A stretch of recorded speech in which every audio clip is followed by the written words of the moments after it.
Boa noite,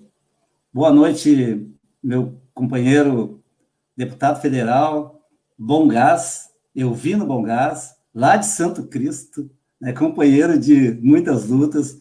Nós trabalhamos muito para te continuares na cadeira, porque tu já é deputado federal pelo terceiro mandato, já foi deputado estadual, lutou muito aqui, principalmente pela agricultura familiar, a gente tem a lembrança disso, né? E hoje tu faz uma luta muito maior, Bom Gás. Tu faz uma luta para toda a sociedade brasileira, né, como deputado federal. Então, eu queria que tu pudesse te apresentar um pouco nesse primeiro momento, dizer qual é a tua principal luta, o teu eixo, né, de onde tu veio, né, e como é que tu faz esse trabalho que, às vezes, antes da pandemia, eu te via uma peregrinação no fim de semana, em 4, 5, 6, né, chega quinta de noite, já ia para uma cidadezinha do interior, na sexta já estava em outras 3, no sábado, eu acho que saía direto dessas agendas para a Brasília de volta na segunda ou na terça, né? Então, eu queria que tu falasse um pouco de ti, para depois falar daquilo que é mais importante, assim, do momento de hoje, dessa pandemia, né? Nós queremos lembrar que as pessoas precisam ficar em casa, lavar as mãos com frequência, né? O melhor tratamento da Covid é ficar em casa, é o isolamento social. Mesmo que precisar, não saia.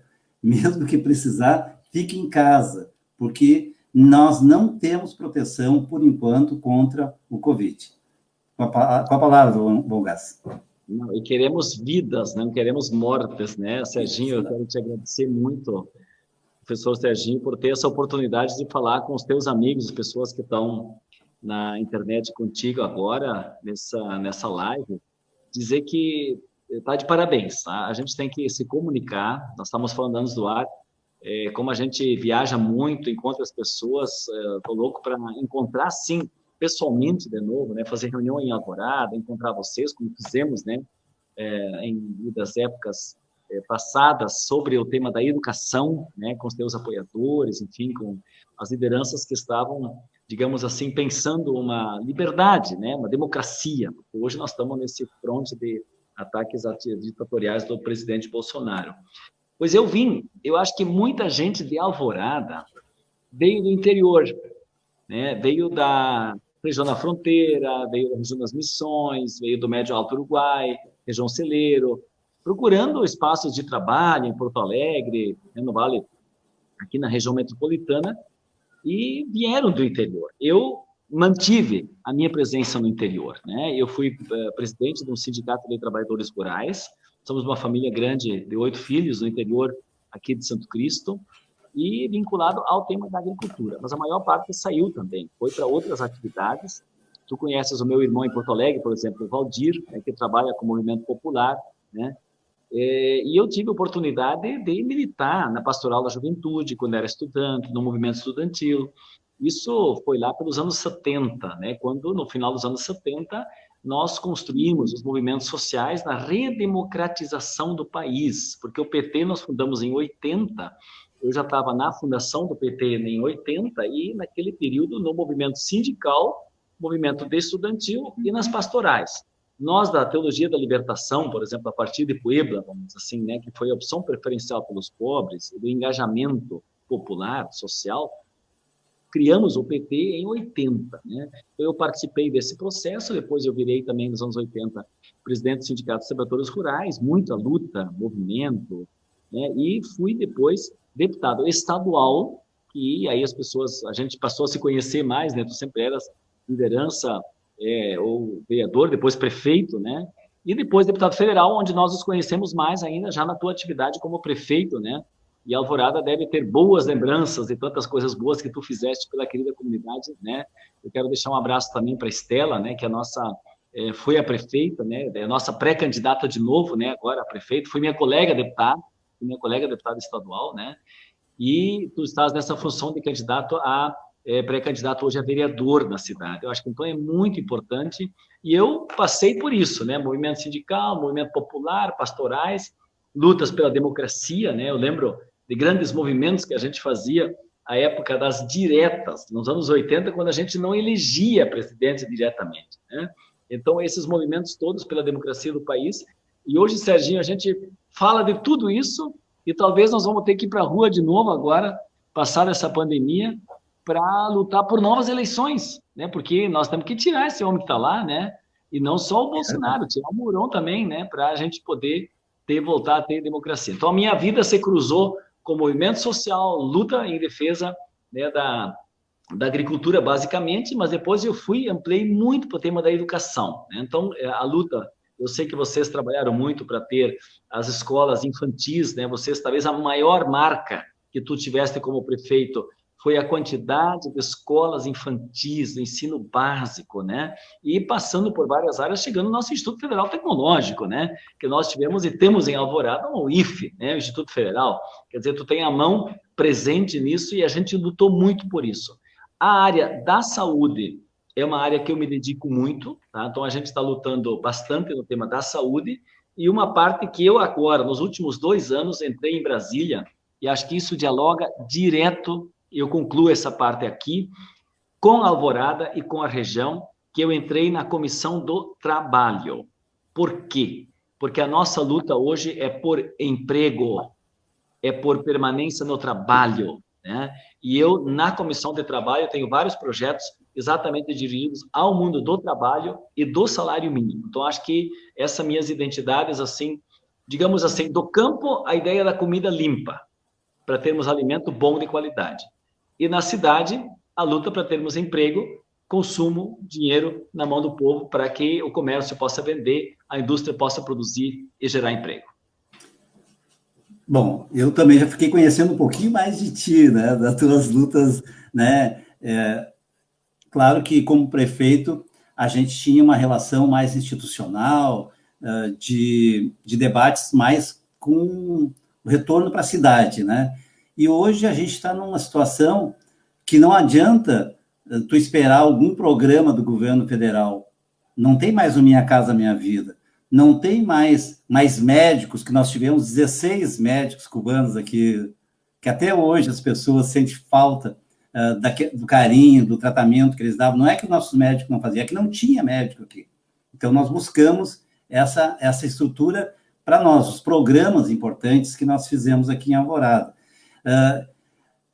A partir do momento que houve, né, o golpe, nós ganhamos a eleição com 3%, 4% de diferença, foi a mesma coisa que eu ganhei aqui, foi uma parada muito dura aqui lá em 2012 contra o meu adversário, né, que, com fake news, com muito dinheiro e tal, e aí eu consegui ganhar a eleição. A Dilma também ganhou, mas ela não conseguiu governar. 2014 a gente passou muita dificuldade, 2015 já, né, quando ela já tinha assumido o último mandato, começou todo aquele processo, e a gente sentiu muita falta dos programas, né? Logo depois que a Dilma teve o golpe, né? O Temer dizia, tem que fazer uma reforma trabalhista.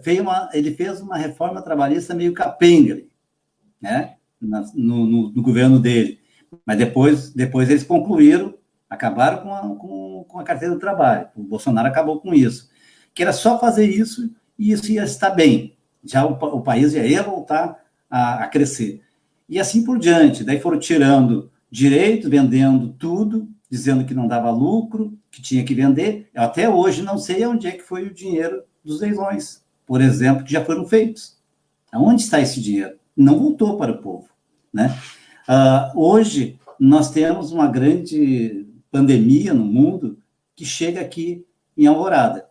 Então, a nossa cidade aqui está tirada, está deixada de lado.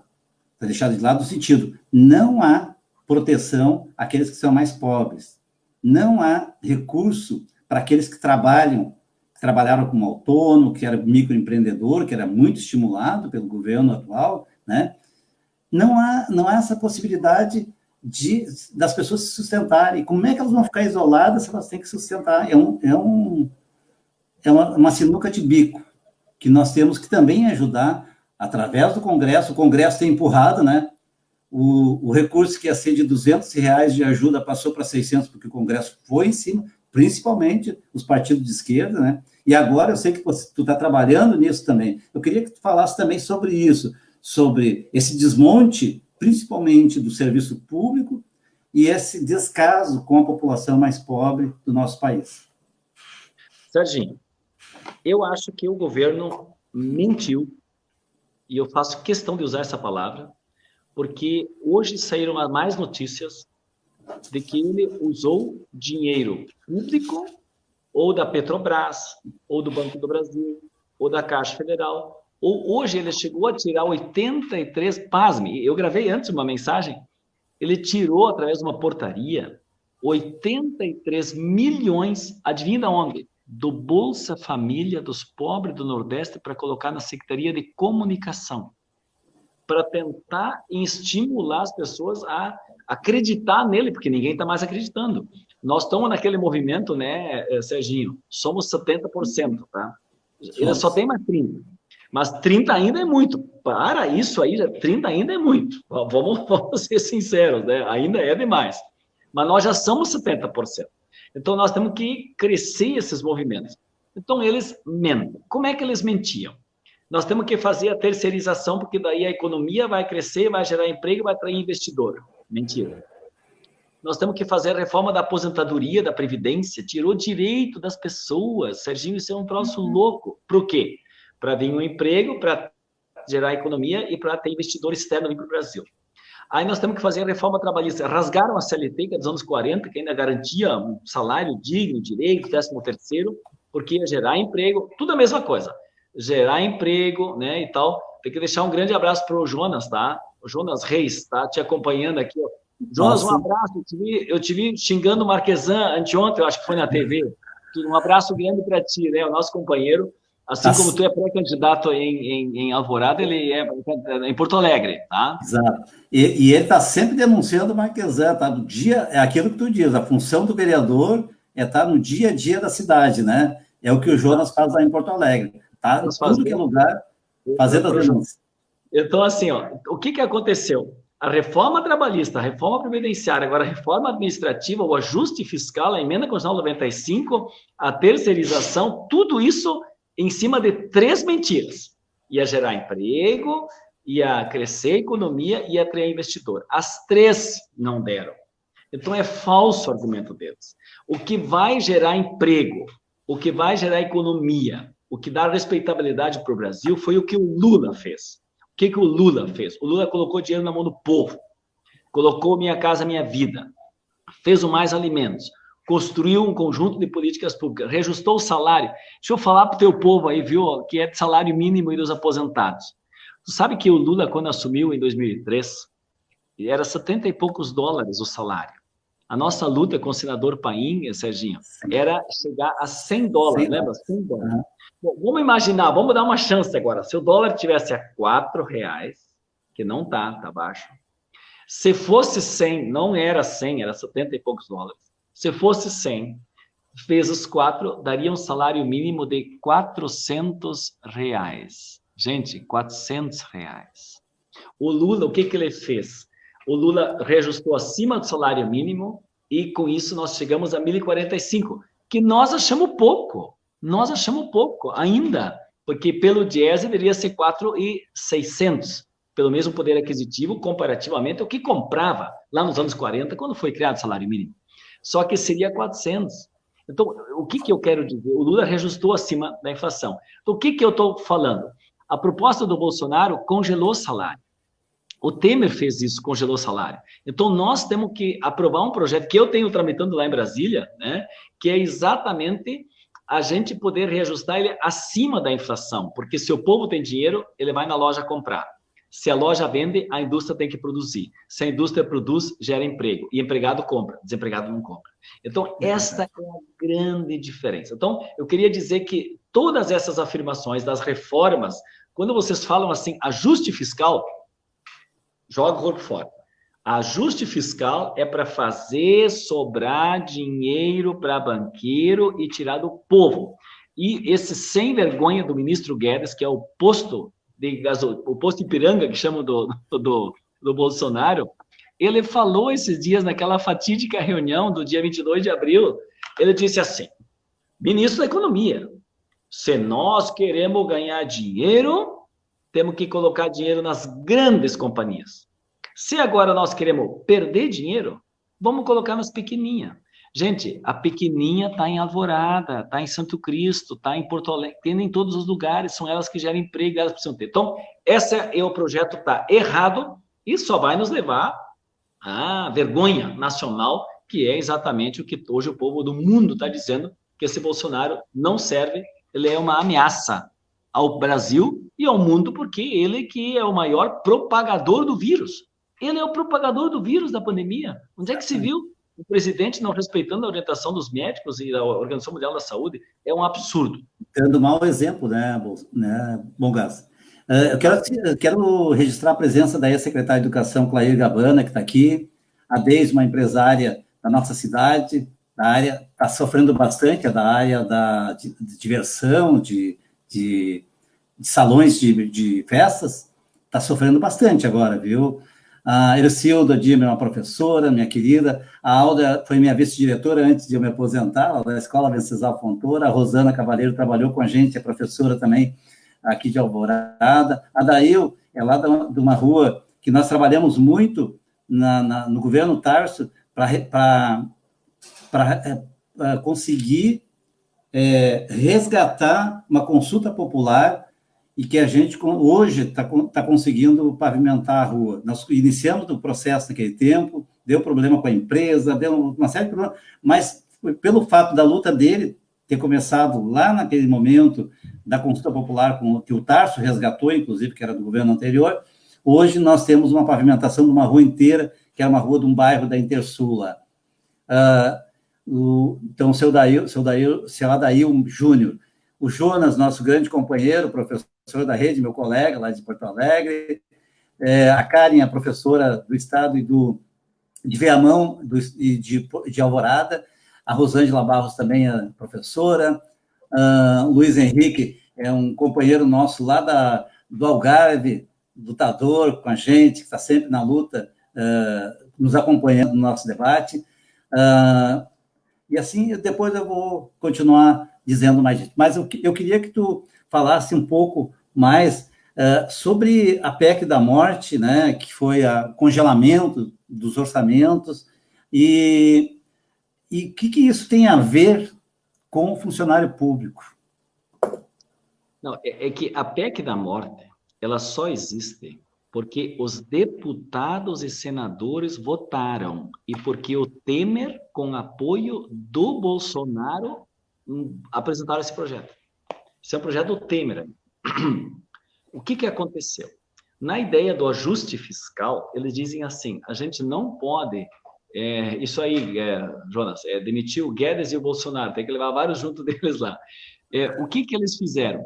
Eles dizem o seguinte, tem que ter, só pode gastar o que tu tem, que tu arrecada.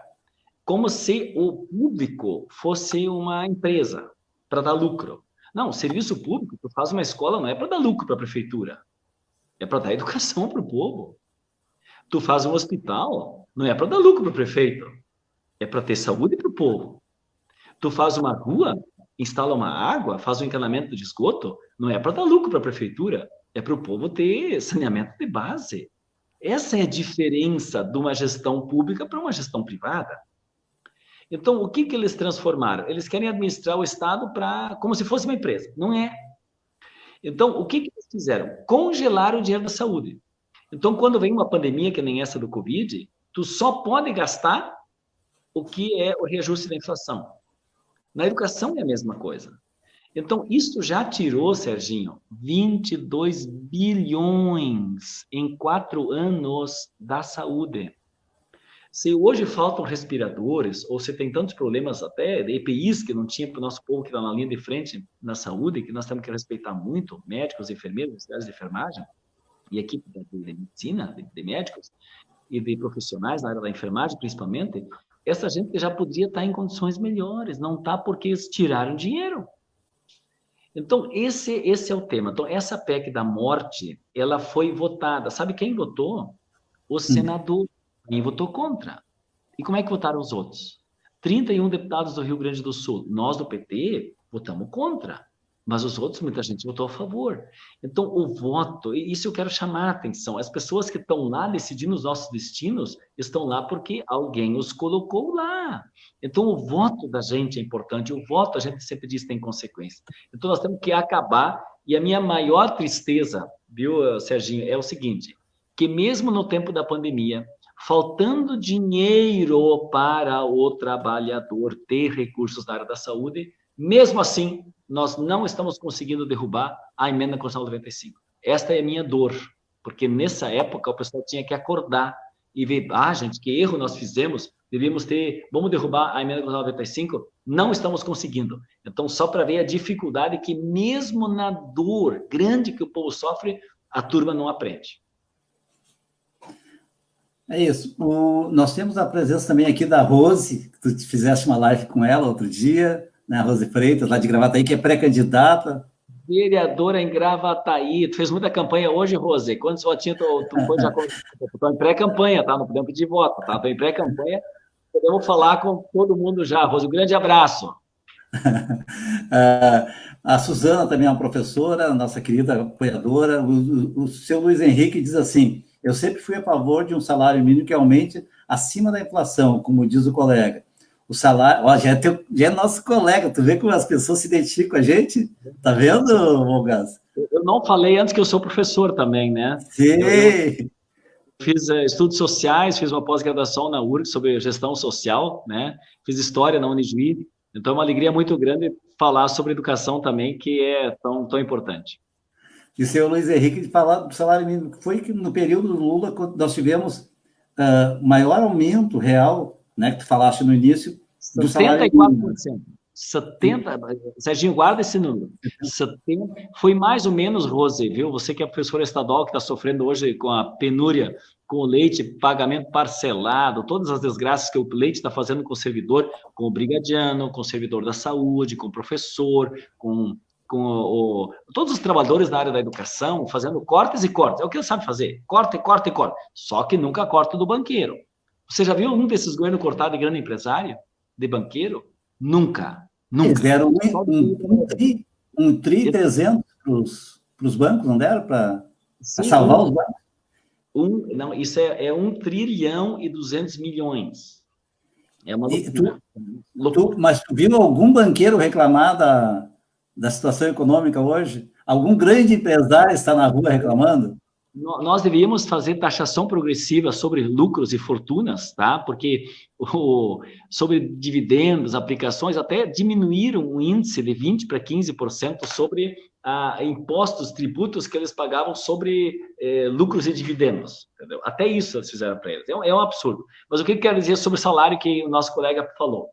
Uma é o salário mínimo da iniciativa privada, que é o salário mínimo que é referência para aposentadoria, para dissídios e tal, acordos que nós reajustamos 74%, que foi mais ou menos o que o Tarso fez para os professores, tá? Eu acho que estava também mais ou menos nessa faixa da reposição salarial dos servidores do Estado. Por isso que o Tarso tem tanta referência, o Ligo Dutra, né, com servidores, o Miguel Rosseto, né, que é o nosso grande companheiro, hoje é pré-candidato junto com a Manuela, em Porto Alegre, né? Vai ser a nossa candidata a prefeita, Manuela, do PCdoB, o Miguel Rosseto, nosso vice em Porto Alegre. Eu sei que muita gente de Alvorada trabalha em Porto Alegre, ou vive em Porto Alegre, tem amigos em Porto Alegre, familiares em Porto Alegre, a gente se cruza bastante na metropolitana, então a gente também deixar esse recado. E eu quero insistir, eu tenho um projeto para que o salário mínimo seja reajustado acima da inflação.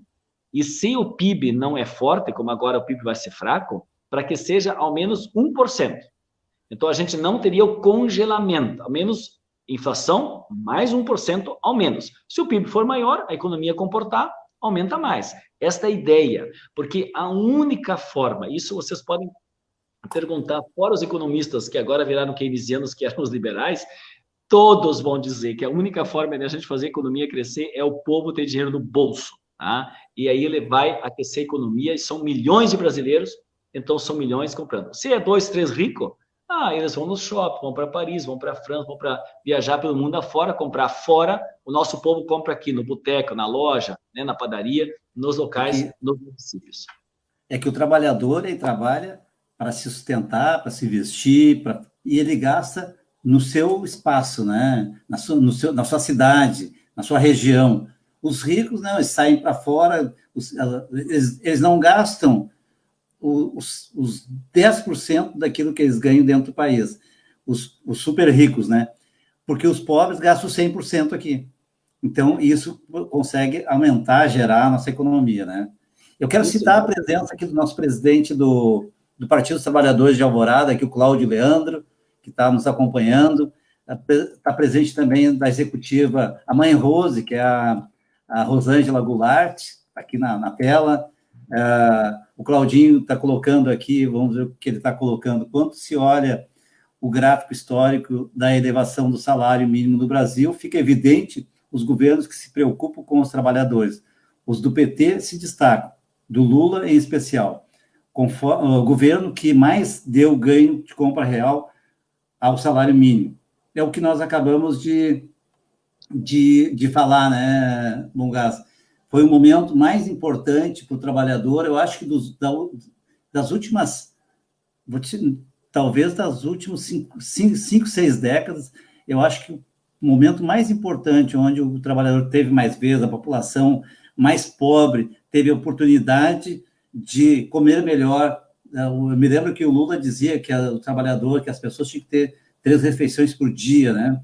E eu acho que nós conseguimos incluir, não conseguimos fazer tudo, viu? Nós sabemos disso, mas nós incluímos uma Argentina no Brasil. Foram mais de 40 milhões de pessoas que puderam comer, e isso desenvolveu e deu sustentação econômica para o país. Por isso que as pessoas ricas não gostam do Lula. E por isso que o povo pobre gosta do Lula. Porque os ricos, quando tu tem que abrir mão um pouco da grande concentração que existe, a chance do pequeno alargar e poder melhorar a sua vida. Então, os ricos não gostam. Eles gostam de concentração. Isso é... Os super ricos, né? Então, uma gente diz o super rico. Uma coisa que você estava comentando antes, que é um projeto de lei que eu apresentei essa semana, nós estamos em votação até daqui a pouco, nós estamos em votação... Pois é, eu quero te agradecer porque é a oportunidade, eu sei que tu está no meio de uma sessão virtual do Congresso agora. Eu posso falar, posso participar bem, terminou agora a sessão, tá? Nós estávamos votando, e tu tinhas me questionado antes, professor Serginho, sobre o seguinte, nós lá estamos votando, tipo, 3 coisas em Brasília, a grandes blocos. Uma é para aquelas pessoas que têm pouquíssima renda e que estão no mercado informal, ou seja, não tem carteira assinada, carteira azul. Essas pessoas que, tipo, não tiveram renda nesse tempo, tem que ter uma renda mínima. Então, o governo queria colocar 200 pila, que daria R$6 para cada pessoa por dia. Nós dissemos, não, tem que ter um salário mínimo ao menos. Aí nós conseguimos triplicar esse valor, foi para 600. Então, os 600 surgiram assim, 200 iniciais, conseguimos triplicar. Foi para 3 meses. Esse dinheiro não chegou ainda para o povo. Tem, então, burocracias, tem um monte de problemas e, pior, chegou para quem não precisava. E para quem precisava não recebeu. Então, eu fiz um projeto de lei para que tivesse assim, Alvorada, por exemplo, quem recebeu e quem não recebeu. Para nós poder olhar, porque se tu sabe, que nem no Bolsa Família, tem o portal Transparência, se o cara sabe que o nomezinho dele vai aparecer, ele não precisava, ele já não vai pedir, entendeu? Mas se isso não é controlado, então tem que ter controle social. Então, isso é uma coisa. Sobre isso, nós vamos lutar para que a gente jogue para 12 meses, nós já temos um projeto sobre isso, o PT, 12 meses. O governo sinalizou que pode fazer uma 4ª prestação, uma 5ª prestação, mas reduzindo o valor.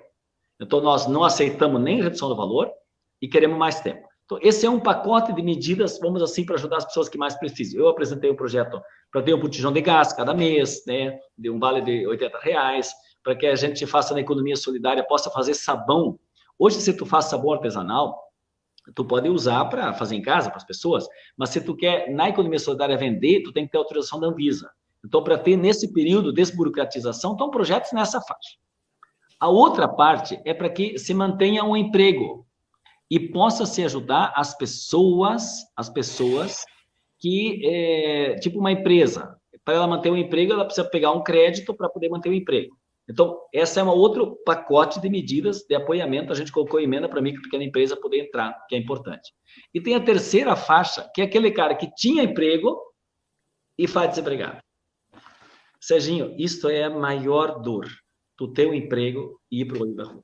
Todo mundo já viveu essa experiência, tem familiar. Eu ouço cada dia alguém dizer, eu tenho 2 na família, eu tenho 4 amigos, eu tenho isso, tenho aquilo. Então, nós criamos uma proposta de que essas pessoas, se têm o seguro-desemprego, que eles possam ter a prorrogação de mais parcelas do seguro-desemprego. Isto é fundamental, né?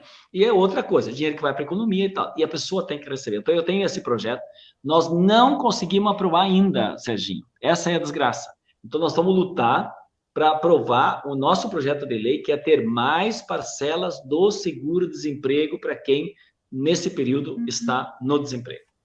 Eu queria que tu falasse de um outro projeto que é super importante e que as pessoas têm que saber. É de um projeto que tu tem de abrir mão da aposentadoria. Tu tem esse projeto? Sim, não, isso é um absurdo. Todo lugar que eu chegava, quando eu cheguei em Porto Alegre, aqui em Porto Alegre tinha um tal do Jeton, que se tu tinha uma sessão extraordinária, tu recebia um segundo salário do mês. E tinha um longo período de recesso. Eu digo, mas como? Eu já tenho meu salário do mês. Eu sempre trabalhei em sindicatos, na luta popular, nunca recebo 2 salários. Ninguém 2 salários. Então, eu não aceito. Eu devolvi esse dinheiro, apresentar um projeto para acabar com isso. Nós já acabamos, não tem mais isso na Assembleia Legislativa. Quando eu cheguei em Brasília, e nunca peguei, quando eu cheguei em Brasília, lá tinha um papel para eu assinar se eu queria me aposentar na aposentadoria congressual, que chama lá parlamentar, ou se eu queria contribuir no INSS.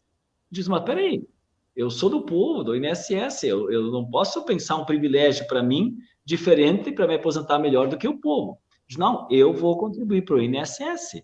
Então, eu optei que eu vou contribuir no INSS. Então, quando eu chegar na minha idade, no meu tempo de contribuição, como é de qualquer um servidor que é do INSS, eu vou me aposentar nessa condição do teto do INSS pelas minhas contribuições, né? E nós trabalhamos agora, apresentei um projeto para acabar com essa coisa da aposentadoria congressual, e agora, na reforma, isso se acabou lá. Entendeu? Isso acabou, só vale para os atuais, os novos entrantes depois não vão ter mais essa aposentadoria congressual. Mas eu decidi no INSS como o povo geral do INSS. Nós temos que lutar para que melhore o INSS e não para o político resolver a vida dele. Nós temos que resolver a vida do povo e ser no meio do povo alguém que possa então receber, né, essa situação da previdência pública, não contra essa que o Guedes quer fazer, que lá no Chile eles já fizeram a época que quebrou a previdência lá, que era a tal da capitalização, né? Onde nem tem sistema público, é só tu e o banco. Então tu faz uma poupança, o banco vai ganhando dinheiro e tu ganha menos salário mínimo, ou 40% de salário mínimo, como é no Chile, infelizmente. Eu tinha feito um Brasil Prévio, daí me apertei, tive que resgatar. Daí retiro 15, 20% do valor que tu depois do seu resgata. O leão come um monte. E o banco também te cobra uma taxa lá que eu vou te contar, né? Mas era isso, o Bongado. Eu queria que tu pudesse agora fazer uma fala de encerramento, mas já ficar o compromisso que a gente possa voltar em outros momentos, conversar contigo mais detalhadamente, com mais vamos esgotar um assunto de cada vez, que a gente não precise passar por todos, né? Daqui a pouquinho o Olívio vai estar falando com a Estela também no Facebook, e eu vou lá assisti-lo também. E dizer para ti que eu fiquei muito, muito contente de tu poder... Eu fiz uma ligação só, que tem um amigo meu que diz isso para mim, importante é tu responder. Mesmo que tu vai dizer que não, ou que não pode, ou que pode, né? Mas tem que responder. Eu fiz uma ligação, foi respondido rapidamente pelo Fernando, né? E fez assim, ó, não, pode, dá sim, qual é o horário, quando é que tu quer, qual é o momento e tal. Daí eu disse, ó, tal dia, a partir de tal hora, assim, legal, tá no meio da sessão, mas ele pode fazer. É disso que a gente precisa, porque a política é feita de conversa, de aproximação, né? Nós que fazemos a política desse jeito com a população. Nós temos que apresentar quem nós somos, porque quem nós também temos, os nossos amigos, também nos representa, nos diz quem a gente é.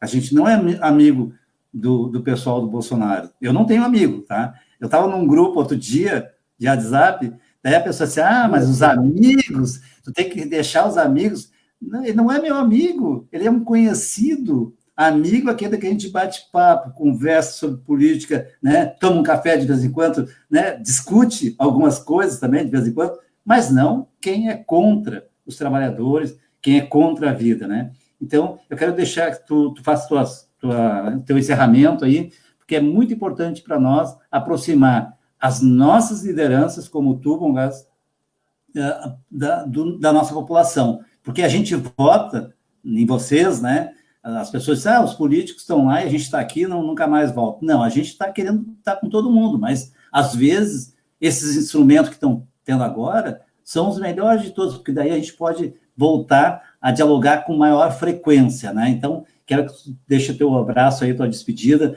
e qual é a tua pauta agora para os próximos dias aí que a gente vai estar acompanhando. Isso, é poder aprovar o projeto para ter mais parcelas do seguro-desemprego. Segundo lugar, é cobrar para que o Bolsonaro não corte mais... O seguro-desemprego seria mais 3, né? Parcelas, é isso?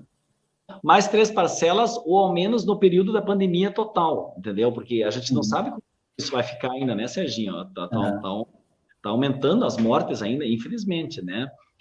A segunda coisa eu entrei com um PDL hoje também. O PDL é um projeto de decreto legislativo para derrubar uma portaria do governo que tirou hoje 83 milhões de recursos do Bolsa Família para colocar na comunicação do governo. Isso é um absurdo. Então, a gente vai estar lutando para que o recurso venha para a Alvorada, né, que venham os R$600 para fazer mais parcelas. Quer dizer, essa vai ser a nossa luta nos próximos dias.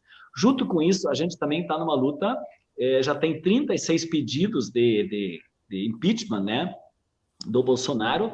Eu sou da 36ª, eu sou signatário da 36ª, né, pedido de impedimento com 7 partidos, né, mais de 400 entidades que nós fizemos, já está lá. Tem um processo no Tribunal Superior Eleitoral, também sobre cassação da chapa por causa dos fake, as mentiras na campanha, e tem um processo no Supremo Tribunal Federal, tá?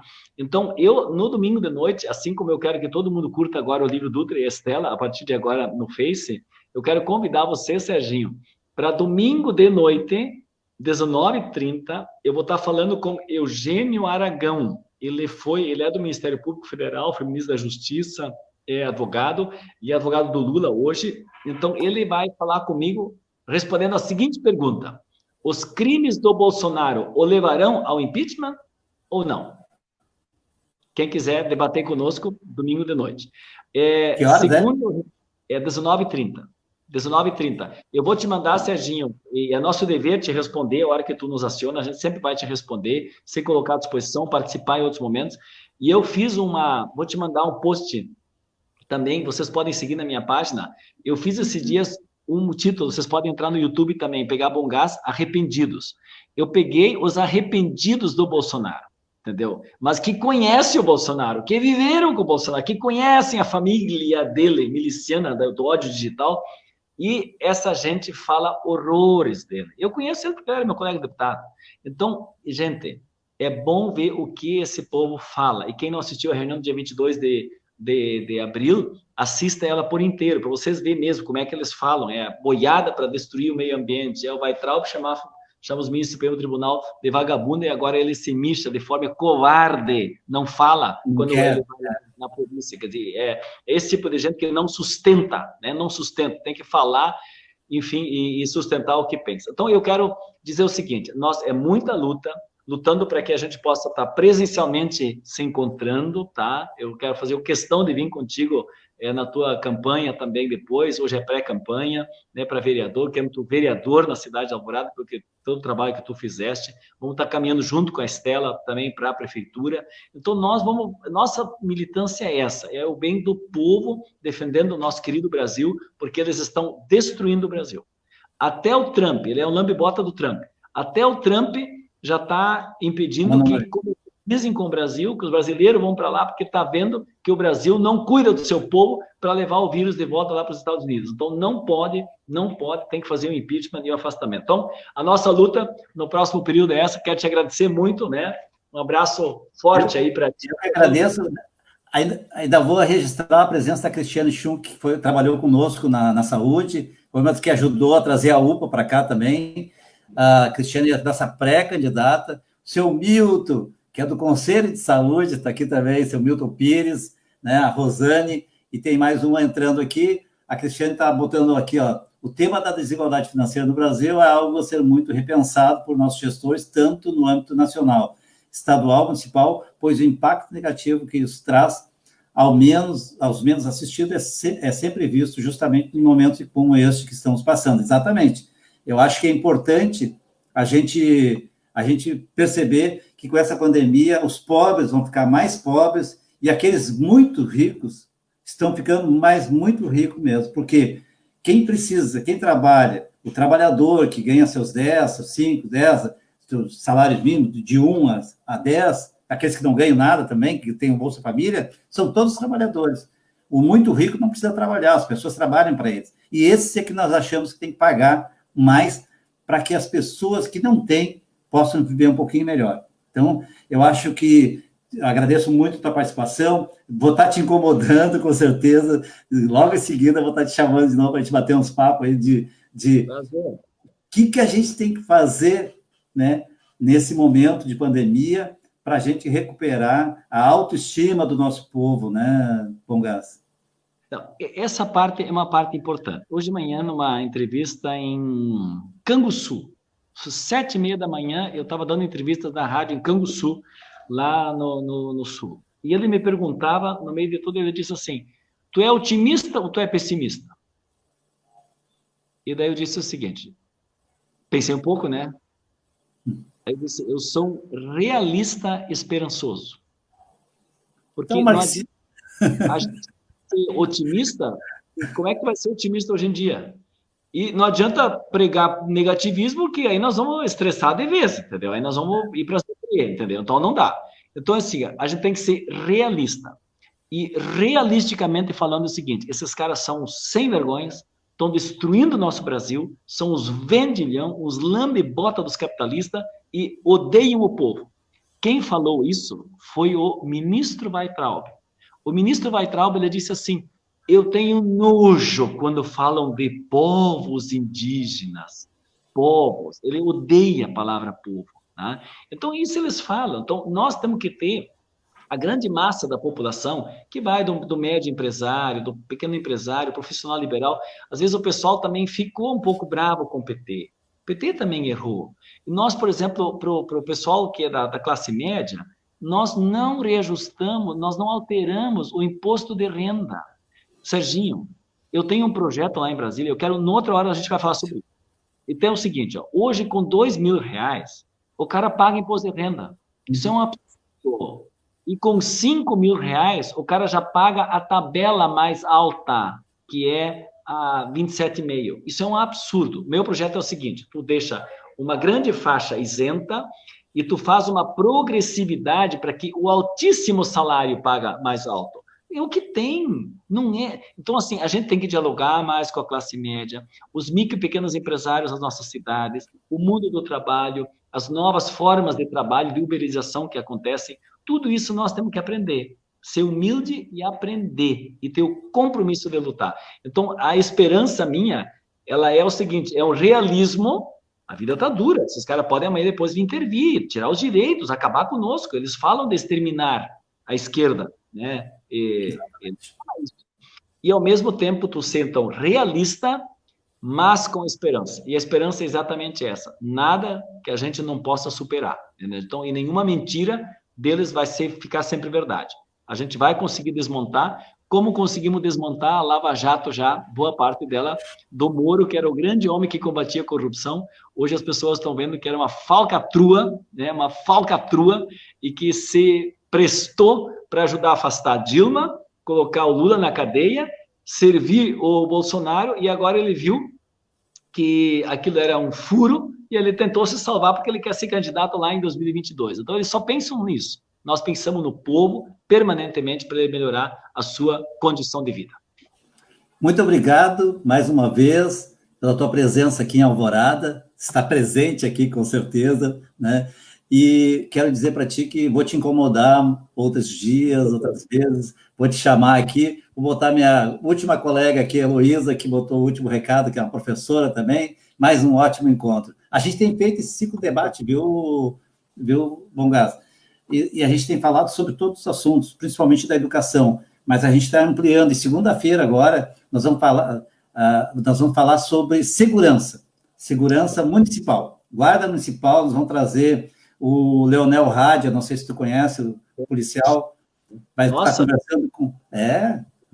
Ele é contra o fascismo, né? Ele faz umas gravações muito boas. Eu já participei de uma live com ele. Ele teve agora, ele fez um vídeo que um deputado está acusando ele, fez uma representação do Ministério Público, deu mais de 20 mil visualizações o vídeo dele, agora, semana passada. Ele é do segurança dos policiais contra o fascismo. Muito boa. Exatamente. Isso aí, nós estamos no Brasil, estamos trazendo gente que são do lado do povo. A polícia tem que estar do lado do povo, né? Desde a municipal, a estadual, a nacional, o exército tem que estar do lado do povo, não pode estar do lado dos fascistas, né? Então, acho que esse debate é importante, porque a gente tem que, na verdade, esclarecer as pessoas. Muitas vezes as pessoas só sabem fazer aquilo. A gente tem que falar sobre isso para que a gente possa sair desse patamar de agressão, de estupideza, né? Então, abraço, obrigado, foi um prazerzão estar contigo aqui em Alvorada. Um abraço grande aí, tá? Valeu. Um abraço, tchau.